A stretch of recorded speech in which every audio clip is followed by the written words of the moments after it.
YG와 JYP의 책걸상. 책에 관한 걸쭉하고 상큼한 이야기. YG와 JYP의 책걸상이 찾아왔습니다. YG 강량구입니다. JYP 박재영입니다. 오늘 어쩌면 최연소인가 싶은데 알아보니 아닌 분 네. 모셨습니다. 네. 박한슬 작가님 어서 오십시오. 안녕하십니까. 네. 네. 박한슬 작가님. 책을 여러 권 썼어요. 네, 여러 권 쓰셨죠. 지금 최근에 나온 새 책 숫자 한국이라는 책 때문에 모시긴 했는데 네. 사실 YG가 저한테 이런 친구가 있는데 한번 부르자라는 얘기를 한 두어 번 했었죠, 과거에도. 네, 굉장히 똑똑한 친구다. 장래가 촉망된다. 뭐. 근데 이제 어떻게 아니, 제가 그런 하다가 얘기를 하는 게 좀 우습긴 한데 어쨌든 제 기준에서는 장래가 촉망되는 분위기 때문에. 혹시 YG가 장래가 촉망된다고 옛날에 찍었는데 실제로 성공한 사람이 있습니까? 많죠. 많아요. 저만 잘 못했지. 다른 분들은 다 잘 됐어요.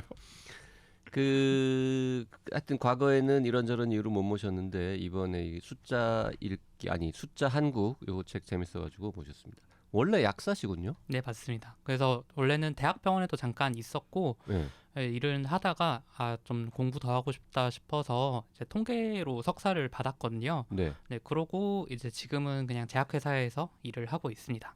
그래서 엄밀하게 약사 일을 하고 있지는 않죠, 지금은. 네. 그 약사도 그냥 뭐 잠깐 아르바이트하는 수준이 아니라 한 1, 2년 하셨잖아요. 네, 대학병원에 1년 있었습니다. 그러니까 네. 대학병원에 대학병원에만 있었으면 저 개국 네. 그 필드의 그 험한 이런 네, 그런 저자의 그 험한 건 아직 겪어보지 그런 건 잘 못했습니다. 모르시는군요. 네. 네. 근데 그 대학병원에 있었다라는 건 그 대학병원의 내부 조제약국 네. 거기서 지금 근무를 하셨다라는 거잖아요. 네.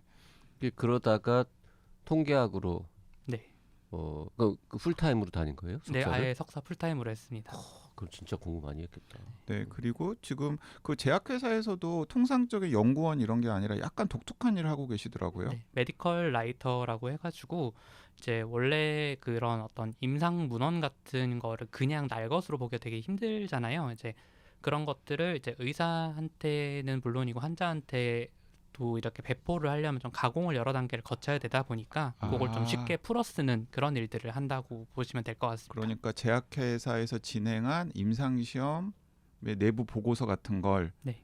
뭐 관련 업계의 뭐 의사들이나 약사들이나 혹은 일반 대중이 쉽게 이해할 수 있도록 가공하는, 맞습니다. 다시 쓰는. 보통은 이제 논문 정도를 이제 좀 브로셔 형태로 바꾼다든지 뭐 그런 것들을 하고, 또 거꾸로 이제 그런 아예 일상적인 그런 거를 이제 좀 더 그런 포멀한 형태로 바꾸는 그런 작업도 하는 거고, 뭐 그런 것들을 두루두루 하고 있습니다.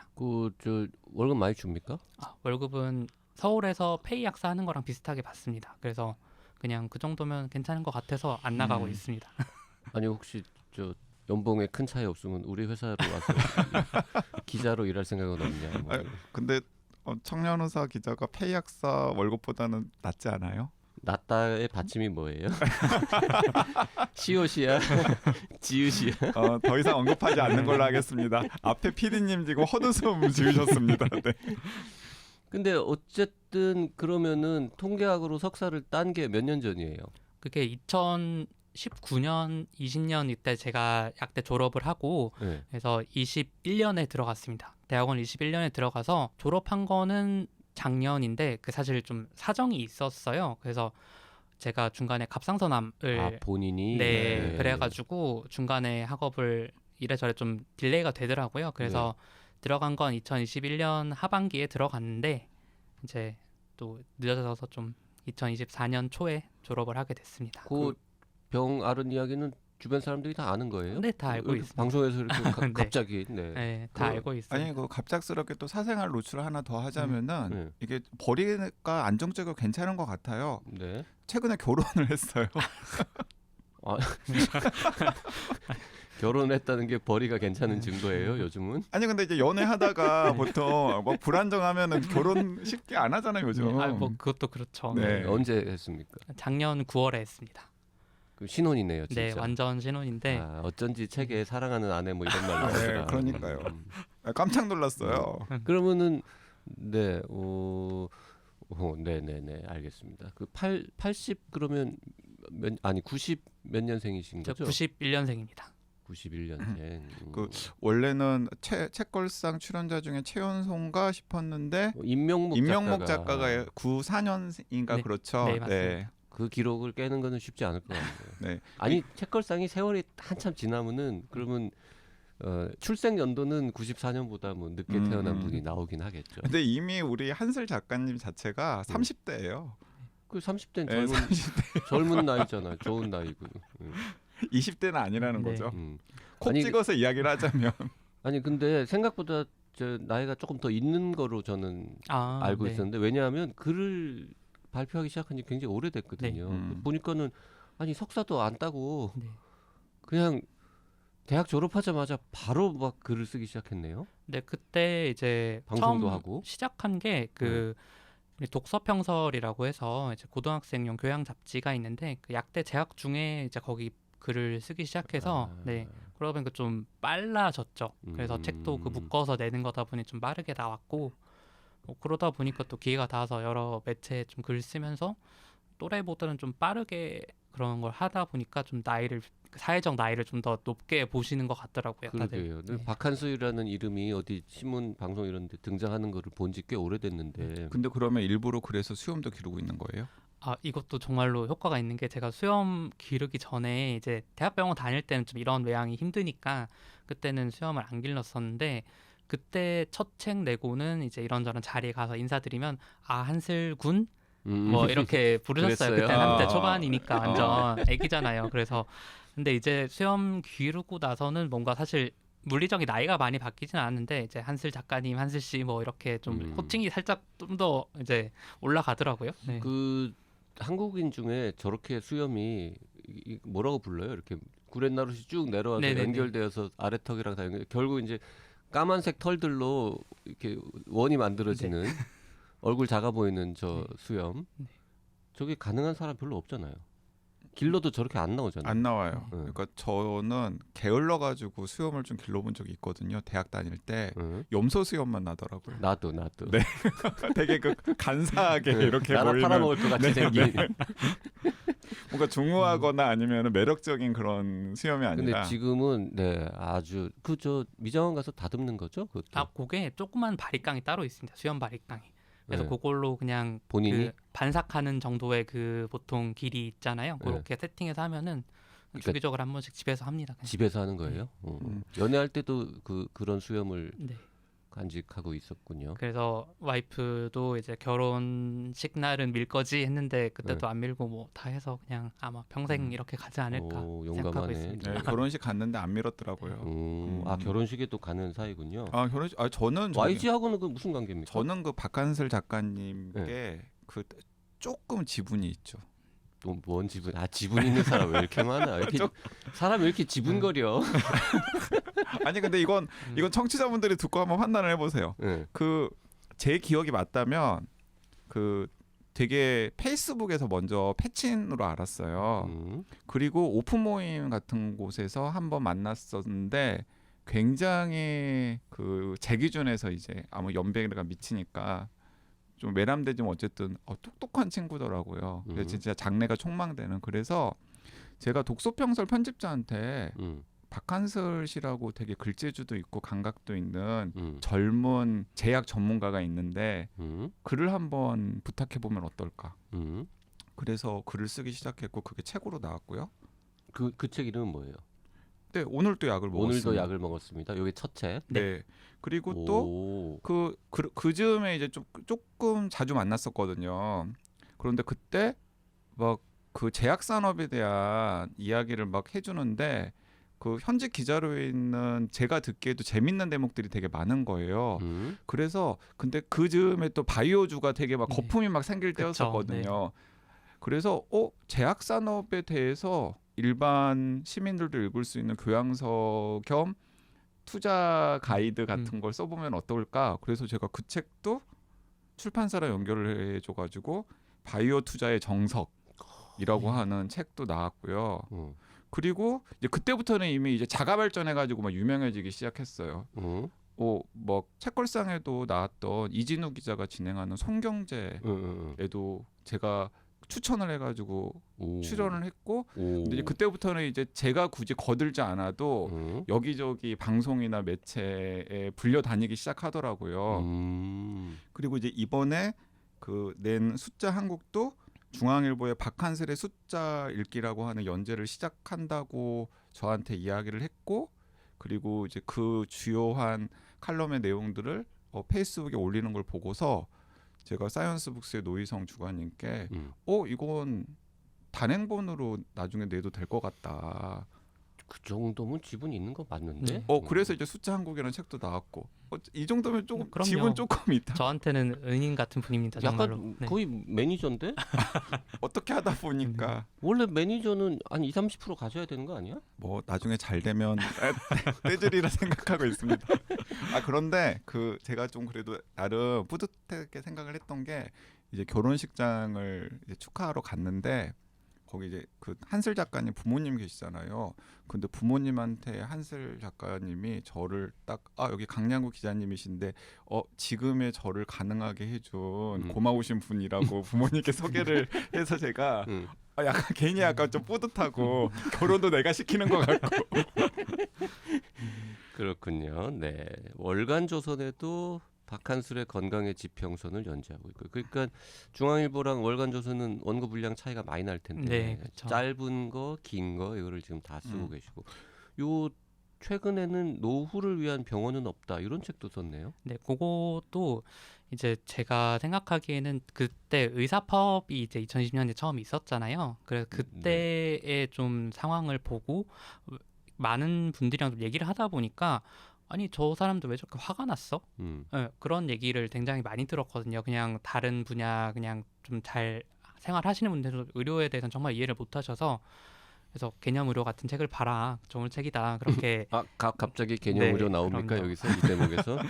그래서 그런 얘기를 했는데, 이제 아무래도 2020년이나 지금 상황과는 또 그 시대가 조금 다른 책이기도 하니까 그래서 개념으로 조금, 나온 지가 좀 됐어요. 네. 개념 의료가 이제 현재 읽기에는 너무 올드하기 때문에 본인이 썼다 이거군요. 조금 지금. 덧붙여서 썼다. 네. 거인의 어깨 위에 올라섰다. 거인의 이렇게. 어깨 거인의 약간 매기는 것 같은데 아닙니다. 괜히 물어봤네요. 이 너무 책은. 웃겨. 거인의 어깨 위에 올라.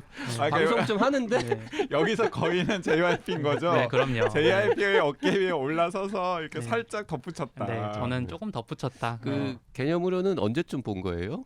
제가 그 약대 들어가고 시절에? 봤습니다. 네, 그때. 그죠. 대학생들 네. 보기에 좋은 책이었죠 그때. 네. 이 책을 통해서 저는 처음 책은 봤어요. 짧은 글들은 몇 개 봤었는데, 아니 솔직히 저도 이제 이쪽 분야에 있으니까 내가 오늘도 약을 먹었습니다나 이거를 보고 싶진 않을 거 아니에요. 근데 이제 이 책 재밌다고 YG가 추천해가지고 봤는데 그 재밌더라고요. 노후를 위한 병원은 없다도 조금 훑어보지 않았었어요? 안 봤어요. 그렇구나. 네, 이런 책을 제가 써야 되는데 네. 개념으로 속편 언제 쓰냐는 네, 소리를 많이 듣고 있긴 하지만 잘 썼을까봐. 잘 썼을까봐 잘 썼을까봐 안 봤어요. 봤어요. 네. 어깨 너무 많이 아플까봐 너무 무거운 사람이 올라갔을까봐.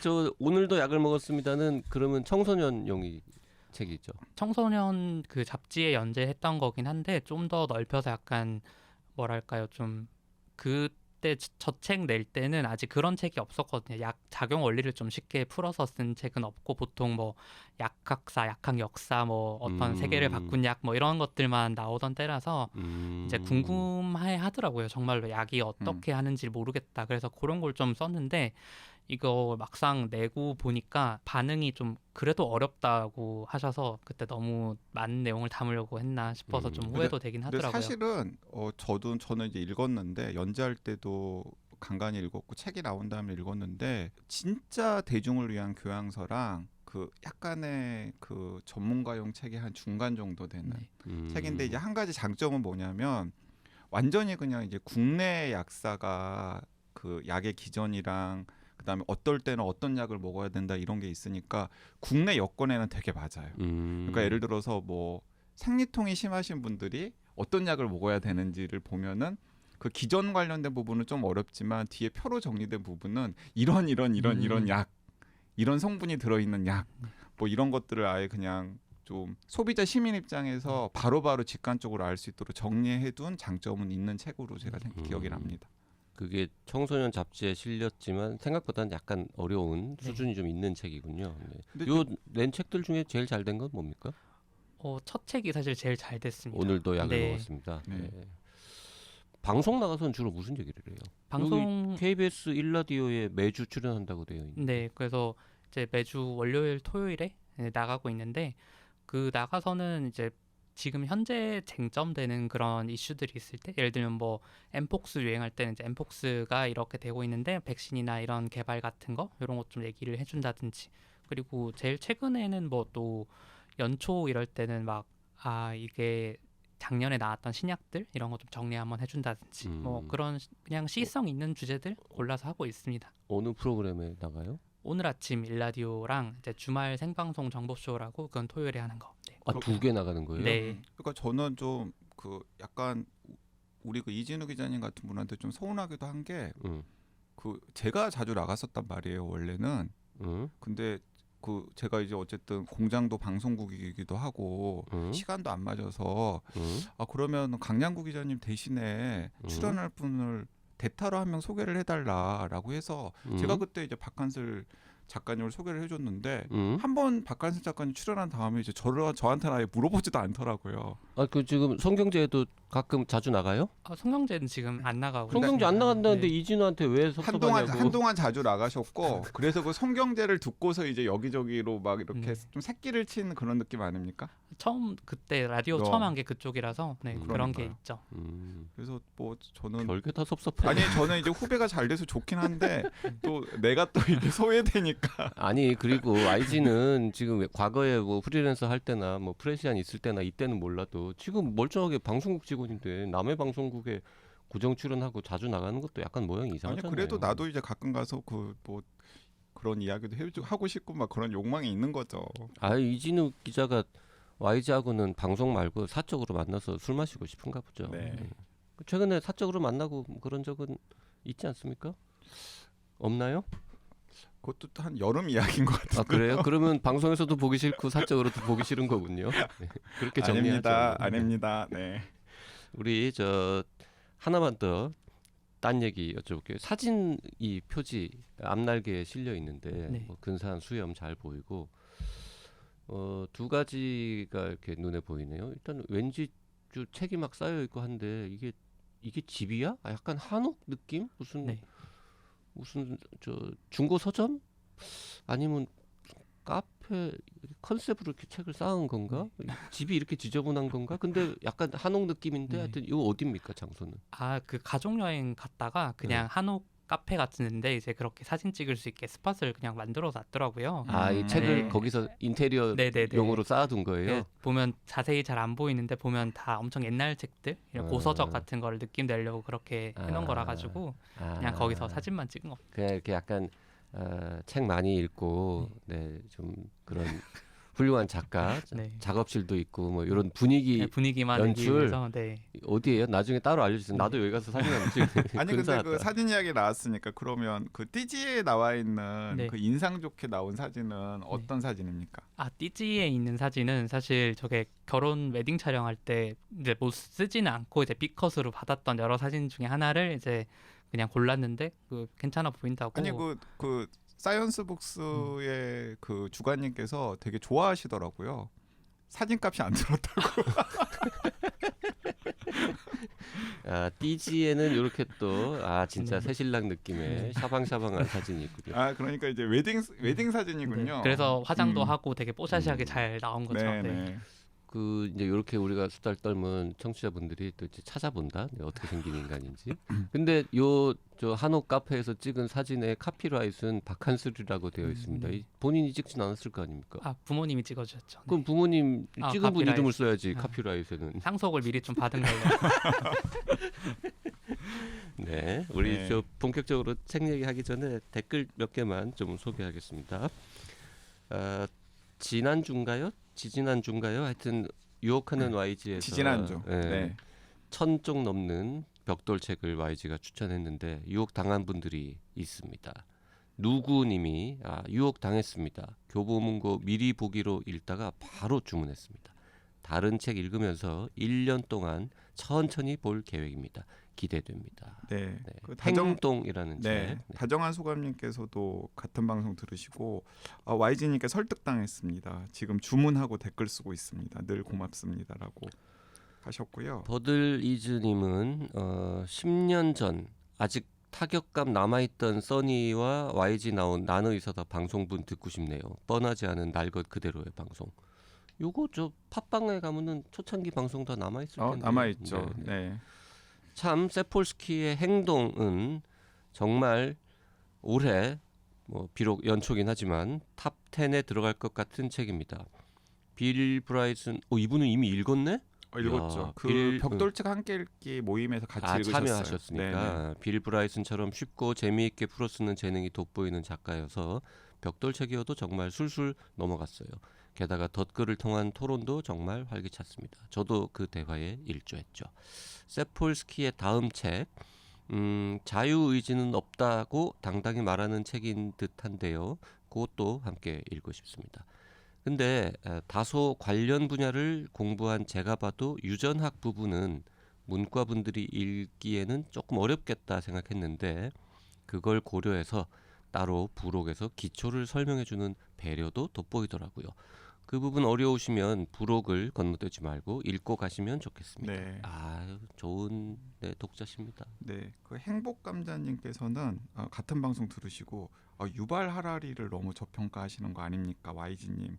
넥서스 저는 완전 자극받았는데 혹시 사견이라도 왜 박한 평가하시는지 알려주시면 감사하겠습니다라고 했는데 그 제가 유발 하라리를 저평가하는 건 그 유발 하라리가 사피엔스 같은 책을 쓸 만한 자격이 있으신 분이 아니에요, 솔직히 말하면. 아니 사람이 책만 봐야지 자격까지. 아니 그러다 보니까 음. 그 본인이 어쨌든 간에 그 분야를 전문적으로 공부하고 연구하시던 분이 아니다 보니까 2차 문헌, 그것도 본인이 접한 2차 문헌에서 그냥 발췌 선택을 해가지고 그럴듯한 이야기로 꾸며놓은 곳들이 많아서 사실은 해당 분야의 전문가들은 별로 높이 평가를 하지 않는 책이라서 저는 이제 그런 부분에 대한 겸손이 있어야 되는데 이게 많은 분들이 읽다 보니까 이제 이 유발 하라리 스스로도 약간 좀 업된 것 같아가지고 이제 그런 게 저는 좀 겸손함이 없다. 겸손함이 없다. 음. 그 청취자분들은 YG 네가 할 얘기냐라고 그렇지. 생각할 수도 있을지 내 모르겠습니다만. 말이 그 말입니다. 근데 저는 유발 하라리가 아니니까 저는 유발 하라리처럼 유명하지도 않고 책이 많이 팔리지도 않았으니까. 네. 근데 유발 하라리 책은 정말 최근에 나온 책들은 제가 안 봤습니다만 잘 쓰잖아요. 재미있게. 근데 저도 넥서스는 안 읽어봤는데 한번 읽어보려고요. 또 행복감자님 두껍더라고요. 네. 제 책상에 놓여 있는데 누가 보내줘가지고 자극을 많이 받았다고 하니까. 유발 하라리 겸손하지 않다가 제일 문제였군요. 네. 네. 그러니까 뭔가 이거 자기는 이 분야를 진짜 제한적으로 아는 사람이다. 그래서 나는 내 얘기가 이렇게 확실하지 않다. 이런 것들에 대한 좀 성격이 있어야 되는데 그런 게 너무 없는 스타일인 거죠. 젊은 나이에 내가 세상에 진리를 다 깨우쳤으니 너네에게 알려주마. 맞아요. 이런 태도로 이런 태도죠. 글을 쓰기는 했죠. 네, 그런 네. 부분은 좀 있긴 네. 했습니다. 사실 그리고 진짜 제 또래거든요. 제가 좀 YG 하라리한테 또래- 뭐라고 해도 돼요. YG 또래도 이제 나이 많아요. 네. 냉구님 하나만 더 볼게요. 과학 얘기라 더 신나는 느낌이 뿜뿜한 YG의 유혹하는 책걸상도 신선하고 읽을진 모르겠지만 벽돌 책들에 대한 매력이 묘하게 느껴지는 방송이었습니다. 다음 책 기대되고요. 그 정명석 작가의 오컬트 정명섭. 책, 네. 작가의 오컬트 책도 재미나 보이네요. 저희가 이 정명석이라고 냉구님이 댓글 다셨는데 우리가 말로만 얘기해가지고 네네. 섭입니다. 네, 섭. 정명섭. 네. 그 텍스티라는 출판사, 책걸상 도와주시는 출판사에서 나온 책 잠깐 소개를 해드렸었죠. 네, 다시 박한슬 작가님하고 얘기 나눠보겠습니다. 지금 이력이나 이런 걸 쭉 듣다 보니까 떠오르는 분이 한 분 있습니다. 어떤 분이신가요? 정재훈이라고. 정재훈 교수님. 네. 아니 그 정재훈 말고 약사 정재훈 정재훈 약사님이요. 있잖아요. 네. 물론 정재훈 교수하고 정재훈 약사님은 서로 만나서 술 마시는 사이이긴 합니다. 네. 동명이인끼리. 그 정재훈 교수님이랑 한슬 작가님도 연이 있지 않아요? 전에 강 기자님이 한번 소개를 해주셨어요. 그때 네, 자리 네. 있을 때. 아니 이제 그 약사 정재훈 네. 그분도 방송도 많이 하고 책도 쓰시고 네. 칼럼도 연재하시고 하잖아요. 그 약간 저 뭐 경쟁 상대 내지는 뭐 롤모델 이런 거 의식 좀 합니까 정재훈 그 약사님도? 개인적으로 친분도 있고요. 그래서 정재훈 약사님한테도 약간 선배 약사로서 좀 그런 길을 개척하신 분이라고 생각을 해가지고 저는 오히려 배우는 입장이라고 생각을 해서 네. 그래서 오히려 그분이 안 하시는 조금 다른 분야로 센 게 지금의 저를 만들었다고 해야 될까요? 무서워서 도망을 갔습니다. 친분이 있으시군요. 네. 네, 한참 선배죠. 네네. 네. 그 정재훈 약사님 같은 경우는 그 좀 약에 대해서 알기 쉽게 쓰시는 책 플러스 최근에는 그 미식에 관심이 많으시더라고요. 네, 본인이 요리도 좋아하시고 또 맛있는 거 찾아다니시는 것도 좋아해서 그러니까 그런 쪽의 글들을 좀 많이 올리시는 것 같더라고요. 네. 요 데이터를 통해서 한국을 바라보는 부제도 참 근사합니다. 오늘의 데이터에서 내일의 대한민국 읽기라고 네. 되어 있는데 제목은 숫자 한국. 숫자 한국. 신문 연재 제목은 숫자 읽기였는데 숫자 한국. 이 제목은 누가 정했습니까? 제목은 제가 정하긴 했는데 그 숫자 읽기를 그대로 하기는 좀 그럴 것 같아서 그냥 어떻게 할까 하다가 숫자 한국 어떻게 했냐고 제안을 주시긴 했어요. 그래서 그것도 괜찮은 것 같아서 그냥 저도 그대로 따라가는 걸로 했습니다. 오히려 숫자로 한국을 보여준다는 게 더 포괄적인 의미인 것 같기도 해서 숫자 읽기는 좀 제목으로는 그렇고 숫자 한국을 처음 제안한 거는 그러면 출판사예요? 네, 출판사에서 제안을 주셨습니다. 보통 그런 경우에는 출판사가 지었다고 얘기하는 건데 자기가 지었다고 뻔뻔하게 얘기하는군요. 아이디어를 처음 낸 사람이 중요한 아이디어는 거지. 출판사에서 주셨습니다. 네. 숫자 한국 좋은 제목인 것 같습니다. 네. 그 방금 박한슬 작가님께서 그 자기 책의 요약을 되게 잘 하신 것 같아요. 뭐라고 요약했는데요? 별말 안 했잖아요. 데이터로 보여주는 지금의 한국 사회. 네. 네. 그러니까 숫자 데이터로 보여주는 지금의 한국 사회라는 말씀을 방금 하셨거든요. 그거 말고 조금 더 긴 버전으로 이 책의 컨셉이랄까 이런 거를 좀 설명한다면 어떻게 되겠습니까? 책을 제가 내부로 구성을 했는데요. 그래서 처음을 이제 인구 변화와 사회, 그다음에 두 번째를 인공지능과 경제, 세 번째를 이제 기후 변화와 환경, 네 번째를 뭐 규제와 정책 뭐 이런 식으로 해서 했는데 제가 요 순서로 구성을 한 게 그 우리나라가 지금 당면한 그런 과제들, 그다음에 어떤 변화를 겪을지에 대해서 좀 데이터를 기반으로 얘기를 하면 좋지 않을까라고 생각을 했어요. 그래서 가장 먼저 겪을 게 아마도 인구 변화 같은 그런 게 사회의 근간이 되는 거니까 그거 먼저 겪을 거고 그 다음에 인구가 줄어들 거다. 네. 그리고 젊은 세대의 숫자는 줄어들고 나이 든 사람들의 숫자는 늘어날 거다. 맞습니다. 그건 정해진 미래다. 네, 정해진 미래죠. 네. 그리고 이제 그러면 다른 또 영향을 고려할 게 뭐 있을까 했을 때 저는 경제에 미치는 인공지능의 영향도 굉장히 클 거라고 생각해서 두 번째를 아예 그 꼭지로 그렇게 땄고 세 번째는 이제 또 더 거시적인 어떤 거를 말할 수 있을까 하니까 결국은 기후 변화와 환경 같은 얘기들도 꼭 우리가 같이 고려를 해야 될 것 같더라고요. 네. 그래서 책에서는 그렇게 비중을 많이 하진 않은데 요즘 저도 그쪽에 되게 관심을 많이 갖고 있거든요. 농업 쪽 오히려. 그러니까 예전에 그냥 되게 후진적인 산업이다 아니면 이제 1차 산업이다 그래서 이제 선진국으로 갈수록 그런 거에서 탈피해야 된다 뭐 이런 얘기들도 많이 했었는데 저는 기후변화 때문에라도 식량 위기가 좀 현실화될 거라고 생각을 해서 그러면 농업이나 이런 데도 훨씬 더 우리가 예전보다 관심을 가져야 되지 않을까 생각을 했고요. 그래서 마지막으로 그래서 이제 규제와 정책 이런 것들로 어떻게 풀어나갈 수 있을지 그런 얘기를 좀 해보면 좋지 않을까 뭐 그래서 정말로 숫자 한국인 거죠. 네. 네. 20개의 글이 있는데 이게 지금 연재한 거 그대로 실은 건 아니죠? 네, 다 개고를 했고요. 그 다음에 이제 신문 연재한 거를 책으로 바꾸는 과정에서 저는 이게 이렇게 힘들지 몰랐는데 결국은 데이터를 다 새로 넣어야 되더라고요. 맞아요. 시간이 지난 게 있으니까 이제 그런 음. 것들 다 최신 자료로 업데이트하고 그다음에 이제 저 혼자도 최대한 노력을 해서 썼긴 했지만 출판사 쪽에서 편집부가 정말 꼼꼼하게 점검을 해주셔서 수치가 만약에 잘못된 게 있었다면 그런 거 바로 잡아 주신 것도 있고 그다음에 아예 그 용어 자체가 잘못된 게 있어서 저는 좀 놀랐던 게 하나 있거든요. 그 뭐냐면 이제 신문 칼럼에도 사실 그대로 나가긴 했었어요. 왜냐하면 저는 국내 기사들 보고 참고해서 이런 용어가 있다고 해서 썼는데 일본에서 황혼 이혼 같은 거를 이제 나리타의 이별이라고 부른다. 그런 기사들이 좀 있더라고요. 그래서 저는 당연히 일본에도 실제로 그렇게 쓰는 줄 알았는데 편집부에서 이제 교열 보시다가 이런 게 다른 의미인 것 같은데요. 해서 일본어 웹을 정말 찾아봤습니다. 그러니까 그게 그런 말이 없다고 하더라고요. 나리타 이별이 있는데 그거는 이제 신혼부부가 좀 이혼하는 그런 것들에 가까운 거고 황혼 이혼이랑 관련이 없다. 근데 국내 언론 기사에 그런 게 엄청 나온 거예요. 소개 기사가 2000년대 초중반부터. 그러니까 어디선가 잘못 쓴 거예요. 누군가 한번 잘못 받아 쓴 거를 계속 재생산이 된 거죠. 네. 그 정도까지도 되게 꼼꼼하게 잡아주셔서 좀 저는 되게 편집부에 감사했었고. 근데 책에 나리타의 이별 얘기가 나온 것 같은데 한마디쯤. 그 얘기만 쏙 빼고 했습니다. 네. 그 용어는 안 나왔어요. 네. 편집부에서 그렇게 꼼꼼하게 봤는데 저 방송 전에 JYP가 숫자 틀린 거 2개 찾아가지고 편집부에 알려줬습니다. 이게 통계 관련 책인데 통계 숫자가 틀리면 안 되죠. 2개가 틀렸더라고요. 몇 페이지라고 제가 말씀드리진 않겠습니다만 꼼꼼하게 읽으면 1쇄에서는 2개가 있는데 2쇄 고칠 겁니다. 네.